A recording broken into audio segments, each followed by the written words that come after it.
Hi everyone, welcome to another video. ഇന്നത്തെ video ഒരു മുട്ടക്കറിയാണ്. ചപ്പാത്തിയുടെയും ദോശയുടെയും കൂടെയൊക്കെ കഴിക്കാൻ പറ്റിയൊരു മുട്ടക്കറി.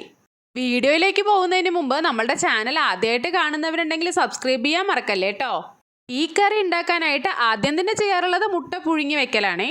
പിന്നെ നമ്മൾ ചെയ്യാറുള്ളത് എണ്ണ ചൂടാവുന്ന സമയത്ത് വലിയുള്ളി അരിഞ്ഞത് ആഡ് ചെയ്ത് കൊടുത്തിട്ട് ജസ്റ്റ് ഒന്ന് ഇളക്കി കൊടുത്ത ശേഷം വെളുത്തുള്ളി മുറിച്ചതും കറിവേപ്പിലയും കൂടെ ഇട്ട് കൊടുത്തിട്ട് നന്നായി വഴറ്റിയെടുക്കും.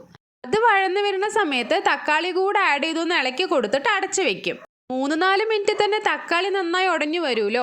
ആ സമയത്ത് ഒരു നുള്ളു മഞ്ഞപ്പൊടിയും ഗരം മസാലയും കുരുമുളക് പൊടിയും കൂടെ ആഡ് ചെയ്തിട്ടൊന്ന് ഇളക്കി കൊടുക്കും. അതും ഒരു 2 മിനിറ്റ് അടച്ചു വെക്കുകയെ പച്ചമണം പോവാനായിട്ട്. അതിനുശേഷം ഇതിലേക്ക് ഒഴിച്ചു കൊടുക്കുന്നത് തേങ്ങ അരച്ചതാണേ. തേങ്ങ വറുത്തരിക്കാനായിട്ട് എന്തൊക്കെയാണ് ആഡ് ചെയ്തത് എന്നുള്ളത് ഞാനിപ്പോൾ പറയാം കേട്ടോ.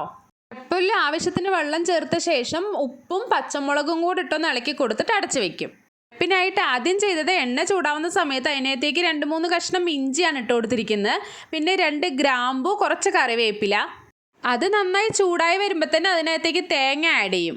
തേങ്ങ ഒന്ന് ഇളക്കി കൊടുത്ത് ഹാഫ് കുക്ക് ആകുമ്പോൾ തന്നെ അതിനകത്തേക്ക് നമ്മൾ മുളക് പൊടി, കാശ്മീർ ചില്ലി പൗഡറും സാദാ മുളക് പൊടിയും ചേർക്കുന്നുണ്ട്. പിന്നെ മല്ലിപ്പൊടി, ചിക്കൻ മസാല ഇതുകൂടെ ആഡ് ചെയ്തിട്ട് നന്നായി ഒന്ന് വറുത്തെടുക്കും. പൊടികളുടെ പച്ചമണം എല്ലാം പോയി സെറ്റായി വരുന്ന സമയത്ത് അതിനകത്തേക്ക് കാഷ്യും പുതിനയിലയും 3-4 പുതിനയിലയും കൂടെ ആഡ് ചെയ്യും. എന്നിട്ട് അത് സ്റ്റൗ ഓഫ് ചെയ്തിട്ട് ആ ചൂടിലൊന്ന് ഇളക്കി കൊടുക്കുകയാണ് ചെയ്യാറുള്ളത്. ചൂടാറുമ്പോൾ അരച്ചെടുക്കും. ആദ്യം തന്നെ ഈ അരപ്പ് റെഡിയാക്കി വെച്ചിട്ടാണ് കറി ഉണ്ടാക്കാൻ നിൽക്കാറുള്ളത് കേട്ടോ.